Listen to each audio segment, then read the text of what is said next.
Right, it's Wednesday, January 10th. Is following up by NFLX. You can see here it's following through lower on bar number 2 pretty strongly.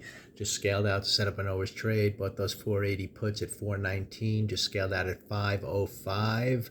Almost a point higher. They're up asking 545 right now, so up way over a point at the moment as we continue lower here. And again, this was an opportunity after the shooter bar on bar number 1 to look for follow through lower to take out those pre-market lows, and then on the daily chart have an inside bar potential failure where this is kind of inside green bar, started up, took out the highs of that bar, but then immediately came down. The follow through would kind of get to the halfway point of that bar, and that might lead to an outside bar to the downside. So now at no risk, I get to see if this inflection area right here, the pre-market lows, doesn't